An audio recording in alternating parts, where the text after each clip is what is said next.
खेळ चाले या गूढ चांदण्याचा, रात्रीस खेळ चाले या गूढ चांदण्याचा, संपेल ना कधीही हा खेळ सावल्यांचा, हा खेळ सावल्यांचा, हा खेळ सावल्यांचा.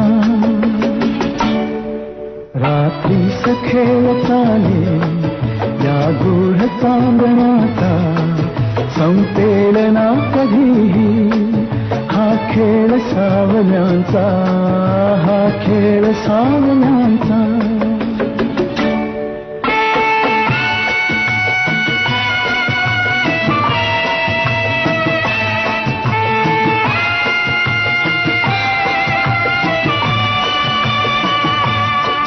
हा चंद्र ना स्वयंभू रवी तेज वाहतो, हा ग्रहणात सावल्यांचा अभिशाप भोगतो, हा चंद्र ना स्वयंभू रवी तेज वाहतो, हा ग्रहणात सावल्यांचा अभिशाप भोगतो, हा प्रीतीस होय साक्षी हा दूत चांदण्याचा, हा खेळ सावल्यांचा, हा खेळ सावल्यांचा. रात्रीस खेळ चाले या गूढ चांदण्याचा, संपेल ना कधीही हा खेळ सावल्यांचा, हा खेळ सावल्यांचा.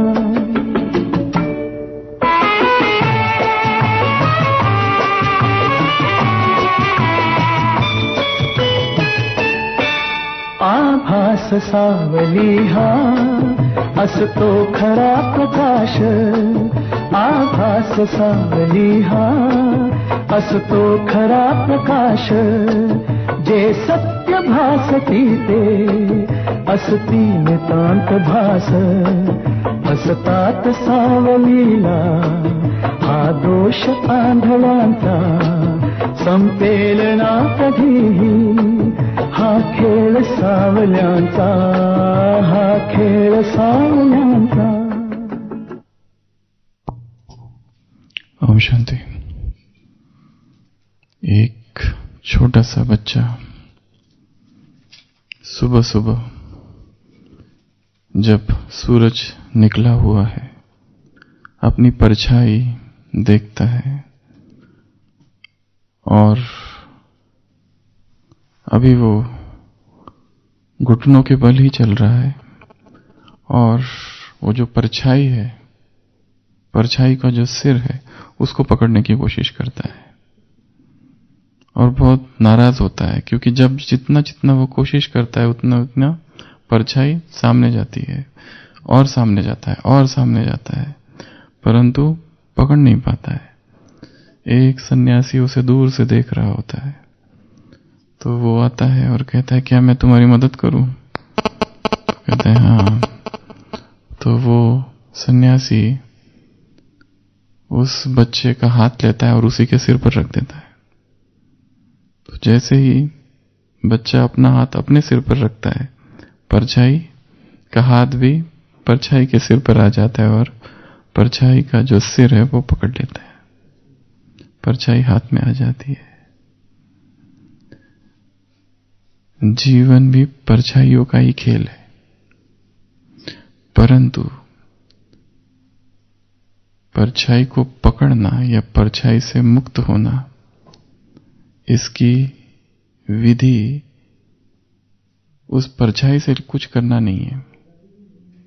विधि है प्रकाश को लाना, ताकि ये जो परछाइयों का खेल है इन सभी खेलों से मुक्त किया जा हो सके। जो भी संस्कार है, जो भी कमजोरी है, वो परछाई की तरह है, और हम क्या करते हैं कि उस परछाई को या तो पकड़े हुए या तो उससे छोड़ने का प्रयत्न कर रहे हैं। और परछाई असत्य है, परछाई भ्रम है, परछाई में वास्तविकता नहीं है, इसलिए मुक्त कभी हो नहीं पाते हैं, क्योंकि हमेशा प्रयत्न ये चालू है या तो संस्कार को पकड़ा है या तो किसी को छोड़ना चालू है, जबकि दोनों ही अवस्थाएं भ्रम की अवस्था है। जैसे जैसे प्रकाश में स्थित हो जाते हैं, परछाई अपने आप विलीन हो जाती है, फिर उसको पकड़ना और उससे छूटना ये पुरुषार्थ ही नहीं है। तो कवि कह रहा है, रात्रि सखेड़ साले या बूढ़ सांदने अंसा। ये खेल रात को चल रहा है, ये खेल है चांदनी का। संपेलना कदी ही हा खेड़ सावले अंसा। ये खेल कभी भी नहीं खत्म होगा, ये खेल चालू ही रहेगा। हा चंद्र ना स्वयंभू रवि तेज वाह तोहा। ये जो चांद है ये स्वयं में स्वयंभू नहीं है, ये इसका प्रकाश नहीं है। रवि तेज, रवि का तेज बह रहा है। ग्रहणात सावल्यांस अभिशाप भोग तोहा। ये सारे जो ग्रह है उसमें बहुत सारी परछाई है और ये सारा खेल इन परछाइयों का है। इसमें ये शाप भोग रहा है। प्रीति से हो ये साक्षी हा दूत चांदन्यांसा। आभास सावली हा अस्तो खरा प्रकाश। जे सत्य भासते थे अस्ति नितांत भास। जो सत्य दिखाई दे रहा है वो क्या है? झूठ है, भास मात्र है। फसतात सावली लाहा दोष आंधळ्यांचा। परछाई को देखकर जो फंसते हैं, ये दोष किसका है? अंधों का है। आभास सावली हा असतो खरा प्रकाश। तो इस संसार को भ्रमजाल कहा गया है, इस संसार को स्वप्न कहा गया है, इस संसार को परछाइयों का खेल कहा गया है। यहां जो दिखाई दे रहा है रिफ्लेक्शंस है, ये जहां जो कुछ दिखाई दे रहा है शैडो ही शैडो है, इल्यूजन्स कहा गया है इसे। भ्रमजाल, भ्रमक है सब कुछ, क्योंकि चीजें वैसी है नहीं जैसे दिखाई दे रही है। दिखाई कुछ दे रही है कुछ और। शंकराचार्य का उदाहरण है, शंकराचार्य बैठकर सबको समझा रहा है एक स्थान पर कि संसार भ्रम है, इसमें सत्य कुछ भी नहीं है। और अचानक एक पागल हाथी सभा के बीच में आ जाता है और सब यहां वहां भागने लगते हैं और वो पागल हाथी एक एक को पकड़ पकड़ के उठाकर फेंकने लगता है। ये सब देखकर शंकराचार्य भी भागने लगता है, जो कि अभी अभी समझा रहा था सबको कि ये सब कुछ क्या है? भ्रम है। यहां कुछ मिथ्या है, सब यहां सत्य कुछ है ही नहीं, सब भ्रमजाल है। और फिर बड़ी मुश्किल से हाथी को पकड़ा जाता है और कहीं और लेके जाता है। तो शंकराचार्य उसके बाद अपना भाषण फिर चालू करता है कि ये संसार एक भ्रम है। तो एक व्यक्ति सभा में बैठा होता है, उसको इतना गुस्सा आता है, वो कहता है कि आप कहते हो संसार भ्रम है, संसार की वस्तुएं जो भी है सब भ्रम है, आप भी तो भागे थे, आप भी तो भागे थे। वो कहता है मैं भागा था, क्या ये सत्य है? ये भी तो भ्रम हो सकता है। तो सारा भ्रम जाल है। आज की मुरली में, साकार मुरली में जो कई बार आता है, ऐसी एक कहानी, एक बात आई है, माया मच्छिंदर का खेल। ये ईंटों के लिए आई है कि स्वप्न में ईंटें देखी, साक्षात्कार। ये किस संदर्भ से बाबा हमेशा प्रयोग करते हैं, इसका पूरी कहानी इस तरह से है या नहीं है पता नहीं, परंतु ये जो मच्छिंदर है, माया मच्छिंदर, ये बहुत ही मार्मिक प्रसंग है जिसको समझना बहुत जरूरी है माया को समझने के लिए कि माया क्या है, माया कैसे भ्रमित करती है और माया कैसे नित नए रूप से आती है। माया महाठगनी हम जानी, ठगती है, अच्छे से अच्छे योगी को ठग देती है। कितना भी महान योगी हो, कितना भी बड़ा ज्ञानी हो, फिर भी कहीं ना कहीं फंस ही जाता है। ओहो माया। तो माया मच्छिंदर का खेल। ये मच्छिंदर कौन है? पहले यहां से चालू करते हैं और फिर टॉपिक पर उतरेंगे। मच्छिंदर कौन था?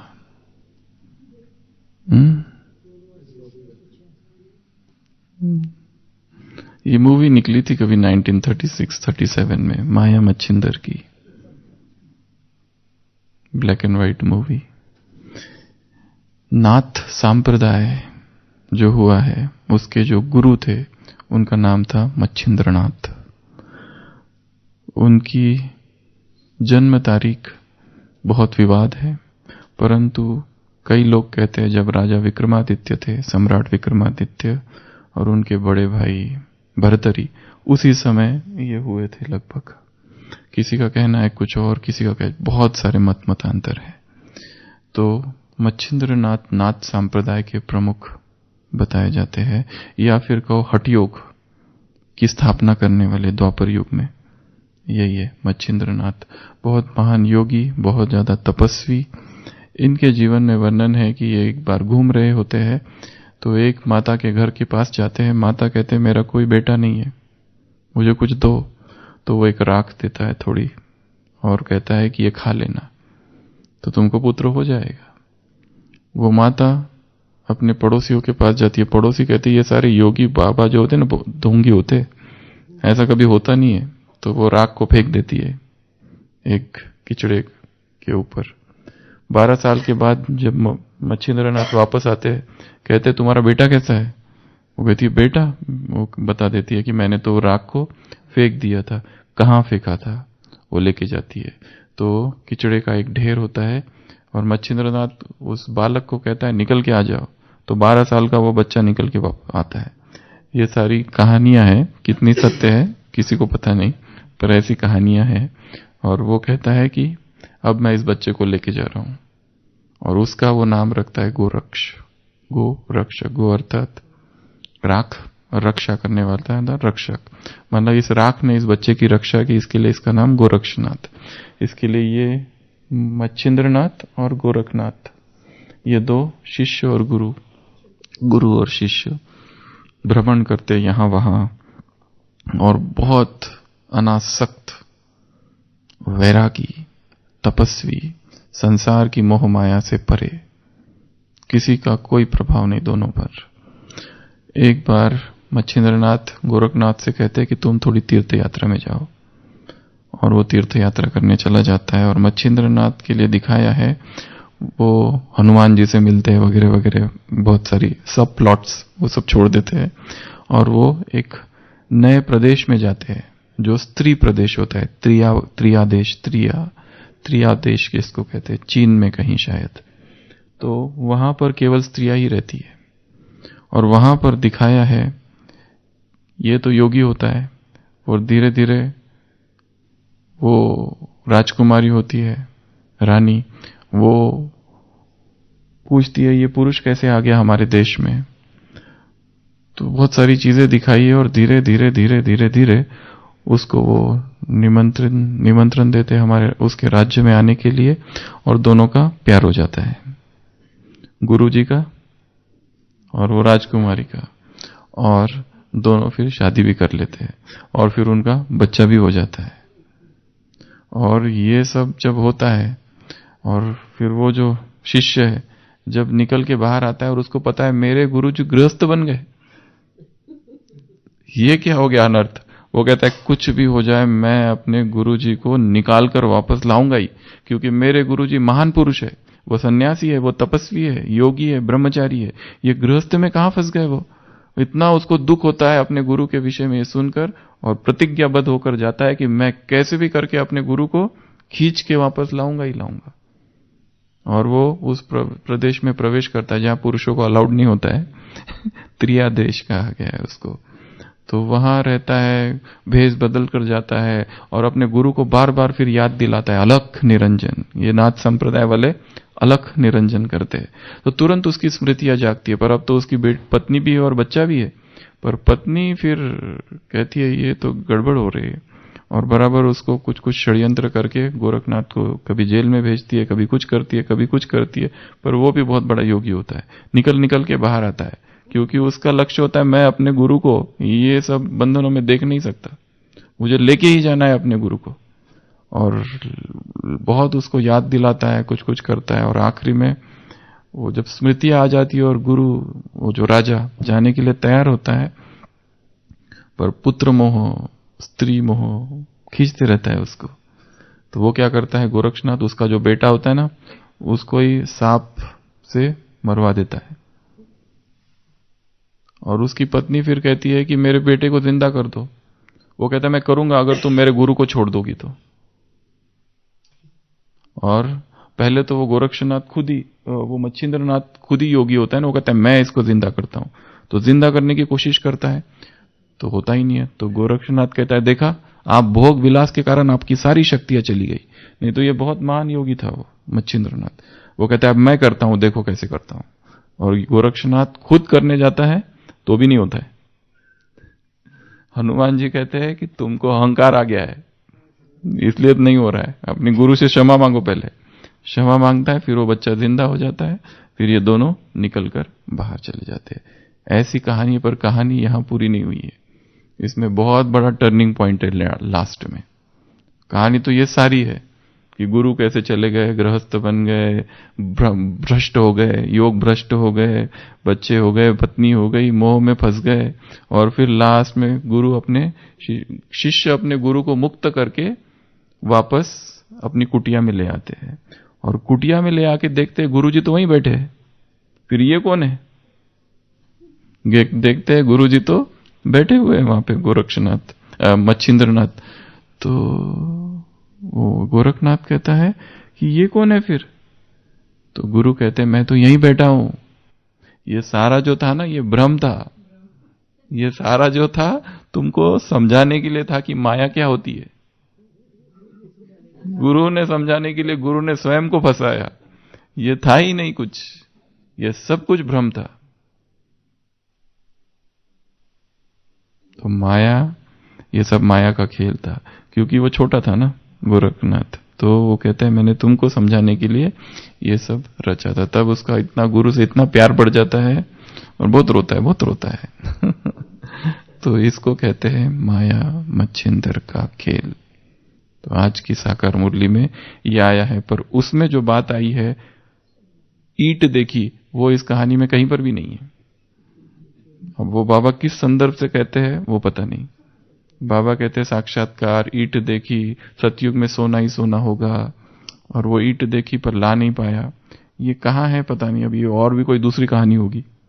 ऐसी तो ढेर कहानियां हैं संसार में।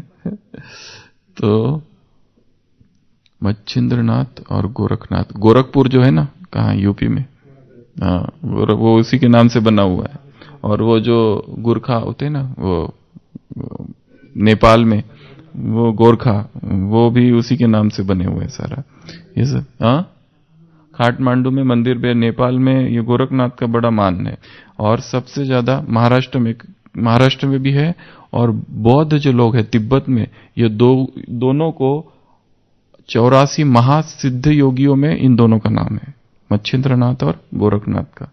क्योंकि नाथ संप्रदाय का हो या फिर दत्तात्रेय का पहला वो शिष्य है, फिर वो ज्ञानेश्वर, संत ज्ञानेश्वर, ये सब इनको कई लोग कहते हैं महाराष्ट्र में, कई लोग कहते हैं और कहीं है, बहुत सारे मतांतर है।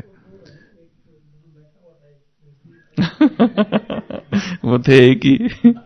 पर ये बताया कि कैसे भ्रम है सारा, ये सारा जो रचा हुआ था ये सारा भ्रम था, ऐसा कुछ था ही नहीं।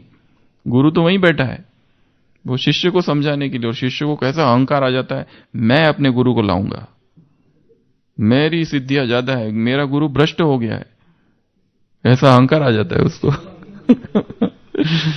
तो माया मच्छिंदर का खेल, इसके लिए बड़ी प्रसिद्ध कहावत है, जाग मच्छिंदर गोरख आया, जाग मच्छिंदर गोरख आया। हे मच्छिंद्रनाथ जाग, गोरख आ चुका है। तो आत्मा भी ऐसे ही भ्रम जाल में फंस जाती है, आत्मा भी क्या हो जाती है, भ्रम जाल में फंस जाती है। और परछाई से लड़ने से कुछ नहीं होगा। विधि क्या है, जागरण। विधि क्या है, जागरण। इससे पहले कि हम जागरण के विषय में देखें माया क्या क्या करती है, पहले ये बताओ। सुशील भाई ने एक बार चिंतन करके बहुत सारा भेजा था माया के विषय में। माया क्या करती है, माया क्या करती है, क्या नहीं करती है। माया बहुत कुछ करती। इस ज्ञान मार्ग में माया को समझना बहुत जरूरी है, क्योंकि हम में से हर एक कहीं ना कहीं किसी न किसी माया के वश में जरूर है। और माया अर्थात विकार, वाइसेस। इसके लिए इन विकारों का किस तरह से ये काम करते हैं, इसीलिए कहा ना ये भ्रम जैसा है, और भ्रम से लड़ा नहीं जाता है। सांप रज्जू है, एक रस्सी है, वो सांप भास रही है, तो दो विधि है, एक तो सांप से लड़ाई करो या तो सांप से डरकर भाग जाओ, पर दोनों ही गलत है। सत्य क्या है फिर? सांप है ही नहीं, सांप है ही नहीं। और जैसे ही आत्मा अपने संपूर्ण स्वरूप में स्थित है, माया है क्या वहां? माया है ही नहीं। जब विस्मृति है तब माया है। तो स्मृति को लाना, प्रकाश को लाना, तो माया स्वतः ही समाप्त हो जाएगी। हम ये जो बाबा कहते हैं माया से लड़ाई करो, युद्ध करो, ये भी थोड़ा सा भ्रम वाला है। लड़ाई करना ही नहीं है एक्चुअली। जब अपने स्वरूप में हम स्थित है तो स्वतः ही सब कुछ हो रहा है। हाँ, वो बस वो लड़ाई है। फिर स्वरूप में स्थित हो जाओ बस, फिर माया का अस्तित्व ही नहीं है। क्योंकि कोई ये सोचे कि इस घर में 1000 साल से अंधकार है, मैं कैसे इससे लड़ूं, कितनी बड़ी सेना खड़ी करूं, कौन से अस्त्र शस्त्र प्रयोग करूं, कुछ करना ही नहीं है। क्या करना है? दिए को जलाना है, चाहे अंधकार 1000 साल से हो या 2000 साल से हो। तो माया क्या करती है? बाप से डिवोर्स दे देती है। माया क्या कर देती है? चीची गंदा बना देती है। माया क्या करती है? हड़गुड़ तोड़ देती है, देहभान में लाती है, विकारों के वश कर देती है, कलयुग में धकेल देती है, दुर्भाग्यशाली बना देती है, दुर्गति में लाती है, सत्यानाश कर देती है। ये एक एक वाक्य जो है, इनको क्या करना है? माया की जगह मेरे जीवन में जो माया है ना, उसको शब्द वहां रख देना है। किसी को झूठ बोलने की माया है, किसी को टीवी देखने की माया है, किसी को अहंकार की माया है, किसी को और कोई माया है। ये जितने माया माया शब्द आ रहा है, उस माया को हटाकर उसको रख देना। फिर देखो क्या होता है। माया सत्यानाश कर देती है, माया आत्मा को अधीन कर देती है, माया योग को तोड़ देती है। आज की मुरली में है, तुम्हें योग की पावर जमा करनी है, अच्छी चाहिए, योग की पावर अच्छी चाहिए, तुम्हारे ज्ञान में योग का जौहर चाहिए। माया बेड़ा गर्क कर देती है, माया तमोप्रधान पतित बना देती है, माया उदास निराश दुखी बना देती है। जब ये हम डिसएडवांटेजेस का चिंतन कर रहे हैं, तभी वैराग आएगा उस चीज से। एक व्यक्ति है जिसको इतना एडिक्शन हो गया है, बस वही चीज चाहिए। हो सकता है ए को बी का एडिक्शन हो गया है, दोस्ती इतनी बढ़ गई है कि ये इसके बिना नहीं रह सकता, वो उसके बिना नहीं रह सकता। एक बार मम्मा बाबा ने 2 बहनों को देखा, मधुबन में 2 बहनें बैठ के बातें कर रही थी। तो देखा, बाबा ने देखा, मम्मा ने भी देखा। 1 घंटे के बाद देखा, वो दोनों बातें अभी भी कर रही है। फिर हाँ, जो भी है, तो फिर बाबा ने एक बहन को अपने इधर लिया और मम्मा ने एक बहन को अपने इधर, अलग अलग पूछा क्या बातें चल रही थी। इतनी बातें चल रही थी, ज्ञान योग की संभावना कम है कि ज्ञान योग की चर्चा चालू थी, कुछ और ही चालू होगी। और दोनों ने अलग अलग बातें बताई कि हम दोनों ये कर रही थी, उसने बताया हम ये बात कर रही थी, उसने कहा ये बात कर रही थी, मतलब झूठ। क्योंकि दोनों को अलग अलग लेके गए ना, इसलिए। तो क्या कर देती है माया? उदास कर देती है, निराश कर देती है, दुखी बना देती है, पुरुषार्थहीन बना देती है, जीवन को नीरस बना देती है, हिम्मतहीन बना देती है, आंखों में धूल झोंक देती है, बेहोश कर देती है, वियोगी बना देती है, ज्ञान का तीसरा नेत्र बंद। यही बंद हो जाए तो दिखाई नहीं देता है, जजमेंट ही नहीं कर पाती आत्मा। सब जो कर्म करती है सब खराब, झूठ, असत्य, बेहोशी में किए हुए सारे कर्म पाप कर्म होने लगते हैं। अपना बनाकर का बहुत प्यार करती है माया, लाड़ दुरार, निस्वार्थ प्यार। अपनी गोद में सुला देती है, धोखा बांधे धोखा देती है। माया चील पंजा मारती है, माया अजगर कच्चा खा जाती है, माया घूसा मारती है, माया थप्पड़ मारकर मुंह फेर देती है, माया रावण शापित कर देती है, माया युद्ध में हरा देती है, माया दुश्मन गिरा देती है, माया रेस से बाहर कर देती है, माया याद में विघ्न डालती है, माया आत्मा के पंख काट देती है। पंख ही कट गए, देखो एक पंछी गिरा है, दोनों पंख कट गए, कैसा तड़पता है। आत्मा माया और आत्मा को ऐसा ही कर देती है, कैसे उड़ेंगे? किसी को आदत है गॉसिप्स की, झरमोई झरमोई, अब उड़ो, उड़ सकेंगे क्या? क्योंकि पर चिंतन चालू है, कैसे उड़ेंगे? माया अजगर पूरा ही निगल लेती है, माया अपने जाल में फंसा लेती है, माया आत्मा को फंदा लगा देती है, माया माथा ही मोड़ देती है, माया अंधा कर देती है, माया कान नाक काट देती है, माया मुंह पीछे फेर देती है, माया राज्य छीन लेती है। ये सारी साकार मुरलियों में आए हुए शब्द है एकत्र एक जगह पर। माया बाप के वर्षे से वंचित कर देती है, माया अपना गुलाम बना देती है, माया अपनी ओर आकर्षित करती है, माया बुद्धि को भटकाती रहती है, संशय में लाती है, एकदम हप कर लेती है, अच्छे अच्छे बच्चों को पछाड़ देती, शर्मसार देती, विकारी बना देती, कुसंग में ले जाती, बाप से एकदम विमुख कर देती, मुंह काला कर देती, नाक से पकड़ फटकाती है, दम तोड़ गला में क्या दम घोट देती है, प्राण निकाल देती है, कागज का शेर बना देती, सांप बनकर डस लेती, मूर्छित कर देती, परिवार से में फूट डालती, ईर्ष्यावान बना देती, मन की एकाग्रता को भंग कर दी, ठगनी ठग लेती, माया को मन को कमजोर कर देती, पुण्य की पूंजी को क्या कर देती है? चुरा ले जाती है। पुण्य खलास, इतनी सेवाएं की, इतना योग लगाया, एक पाप पुण्य खलास, पापात्मा बना देता। माया बिल्ली क्या करती है? दिया बुझा देती। माया चूही क्या करती है? फूक मार मार कर काटती है। माया साधना में दखलंदाजी करती है, बड़े रॉयल रूप से आए, बड़ी सुंदर बनकर आती है। माया भी ब्राह्मण बनकर आती है, संशय बुद्धि बना देती, अचानक हमला करती, कहकर नहीं आती, कोई निमंत्रण नहीं है माया का, मैं आ रही हूं, आज दोपहर को 2 बजे आऊंगी तुम्हारे पास, उसका अचानक और एवर रेडी का पार्ट बहुत ज्यादा पक्का है। कितनी चीजें माया से सीखने जैसी, कभी थकती नहीं है, कभी हारती नहीं। तुम लोग दोपहर में रेस्ट करते हो, माया कभी दोपहर में रेस्ट करती है? देखती है कौन है सो रहा है, उसके स्वप्न में घुस घुस के अपने काम करती है। कितनी अथक सेवाधारी है, बिल्कुल कभी ऐसा नहीं कि आलस अलबेलापन तो है ही नहीं बिल्कुल।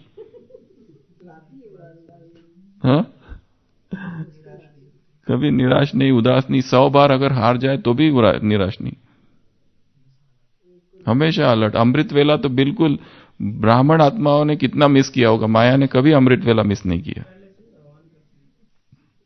बिल्कुल उसका टाइम देखो कितना, भले रात में लेट भी हो जाए नींद करने को उसको, फिर भी अमृत वेला उसका फिक्स है, 24 आवर्स। माया कहकर नहीं है, बैच लगाकर आती है, बड़ी दुस्तूर है, सर्वशक्तिमान है, माया बाबा की बेटी है।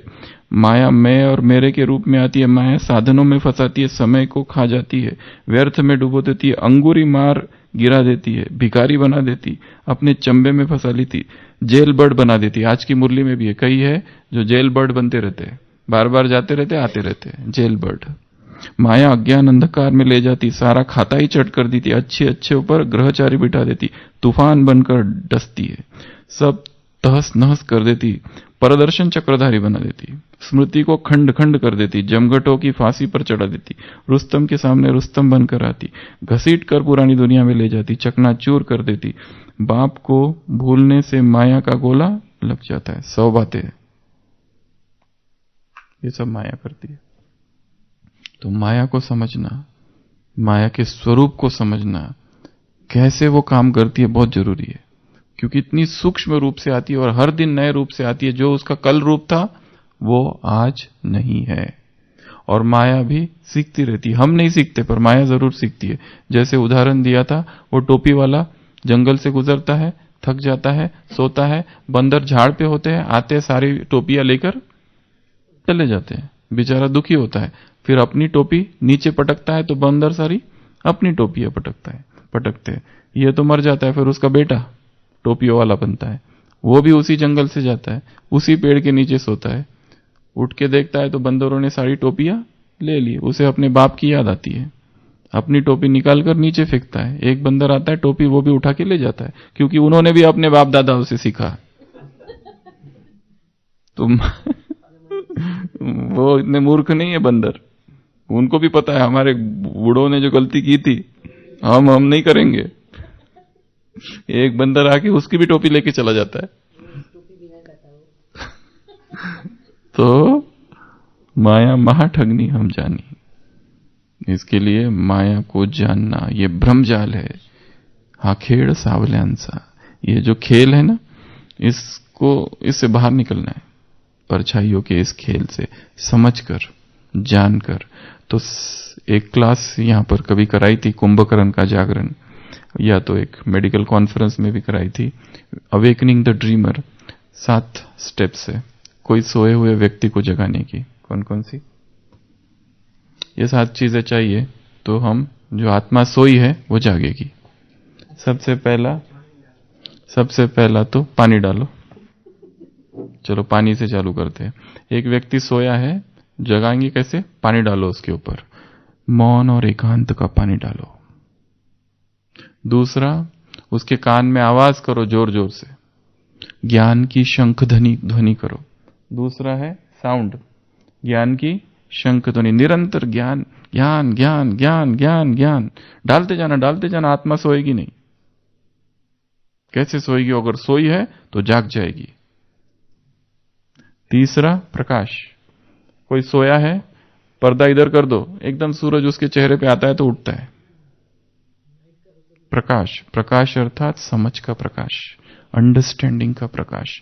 तो ये 3 चीजें हैं, टोटल 7 है। पहला बताया पानी डालो, मौन और एकांत का पानी आत्मा के ऊपर डालो, मतलब मौन और एकांत में बार बार जाना, ज्ञान को बढ़ाना, समझ को बढ़ाना, तब कहीं आत्मा जागती है। तो दूसरा बताया आवाज, कौन सा आवाज? ज्ञान की शंख ध्वनि। और तीसरा बताया प्रकाश, कौन सा? समझ का प्रकाश। उसके बाद में चौथा, जो सोया है व्यक्ति उसको हिलाओ डुलाओ थोड़ा, आत्म मंथन से उसको हिलाना डुलाना है, तब वो जागेगा। क्योंकि ये 3 कर लिया, नहीं जागा, क्या करेंगे अब? हिलाओ उसको, डुलाओ। जैसे कुंभकर्ण को वैसे ही किया था ना, बहुत हिलाया डुलाया। तो आत्म मंथन से उसको हिलाना डुलाना। उसके बाद में उससे काम नहीं हुआ, फिर उसको चुबाओ थोड़े भाले बिले, वैराग के, पेनेट्रेशन, भेदना है उसको। किससे? सुई चुभाओ उसको वैराग की बातों से। ऐसी ऐसी चीजें पढ़ना है, ऐसी ऐसी चीजों का चिंतन करना है कि एकदम वैराग आ जाए। हाँ, तो उसको क्या करो? वैराग से उसको भेदो, भाले चुबाओ उसको। उससे भी नहीं हुआ, उसके बाद में धक्का लगाओ उसको एक जोर से, महसूसता की शक्ति का धक्का या स्मृति का धक्का, उसको धक्का देना है। और लास्ट है पवित्रता की सुगंध। और कुंभकर्ण को सब कुछ ट्राई किया, फिर भी जगा नहीं हो, तो लास्ट में क्या किया? भोजन बिजन लाया, तो उसकी सुगंध से हो जाएगा। पवित्रता की सुगंध से आत्मा अपने निज स्वरूप में स्थित हो जाए। लंबा लंबा समय तक जब ज्ञान काम नहीं कर रहा है, छोड़ दो, केवल योग योग योग योग योग, बस योग इतना इतना बढ़ा दो, योग इतना बढ़ा दो कि निरंतर आत्मा शरीर से अलग रहे। शरीर नीचे, मैं आत्मा अलग, परमधाम में स्थित हूं। यही योग। शरीर वहां है ही नहीं, क्योंकि सारी माया शरीर की है, सारी माया देहभान की है, सारी चोटें जो लगती है शरीर की से लगती है। अगले संडे की मुरली कुमारियों से मुलाकात, बहुत कड़े शब्द प्रयोग किए बाबा ने 5 ग्रुप से कुमारियों के लिए क्या क्या बोला है, संसार, गटर, क्या क्या बहुत सारी चीजें कही है। तो रूहानी स्मृति में रहना, देहभान की स्मृति में नहीं रहना। तो ये 7 विधियां है जिससे आत्मा क्या होगी? जागती रहेगी। तो जाग मच्छंदरी गोरख आया, तो जागना है, और जागना ही वास्तविक माया से मुक्त होना है। माया से लड़ाई बहुत कर ली, विकारों से लड़ाई बहुत कर ली, काम विकार से कुमार लड़ाई कर ही रहे, ब्रह्मचर्य पर हो नहीं रहा है। सब कुछ कर रहे हैं, कभी इधर कभी उधर, लड़ाई जारी है। फिर सोचते नहीं आज से नहीं करेंगे, आज से वो करेंगे, आज से वैसा करेंगे, आज से वैसा करेंगे। विधि लड़ाई नहीं है, विधि क्या है? जागरण। विधि है संपूर्ण जागरण। तो कैसे जगाना है आत्मा को? सबसे पहले बताया, ज्ञान की शंख ध्वनि करते रहना, समझ का प्रकाश, मौन एकांत का पानी, उसके बाद में हिलना डुलाना, आत्म मंथन, चर्निंग ऑफ नॉलेज। उसके बाद में भेदना उसको बार बार वैराग की बातों से। उसके बाद में उसको धक्का देना, स्मृति का धक्का या महसूसता की शक्ति का धक्का, और पवित्रता की सुगंध। ऐसी आत्माओं के साथ रहना जो संपूर्ण पवित्रता में स्थित है। ऐसी किताबें पढ़ना जहां पे पवित्रता के संस्कार हम में जागे। ऐसी बातें देखना जो हमारे अंदर पवित्रता की इमेजिनेशन क्रिएट करे। ऐसी ऑडियो सुनना जो हमारे अंदर फील कराए कि हमको और पवित्र बनना है। तो ये सारी चीजें वहां आवश्यकता है, तब कहीं जाके आत्मा जागेगी। तो ये जो माया मच्छिंदर का खेल है ये समाप्त होगा। नहीं तो सारी मानवता इसी खेल के अंदर है, भ्रम के अंदर। समझ ही नहीं आ रहा है क्या है ये, अपनी माया ही समझ में नहीं आती है क्या, क्यों मैं फंसा हूं और किस लिए फंसा हूं। और बाद में पता चलता है वो सारा भ्रम था एक। कौन मां, कौन बेटी, कौन किसका, कुछ नहीं था, सारा खेल चल रहा था ये। इस खेल से बाहर निकलना है, परछाइयों का ये खेल है। ठीक है, ओम शांति।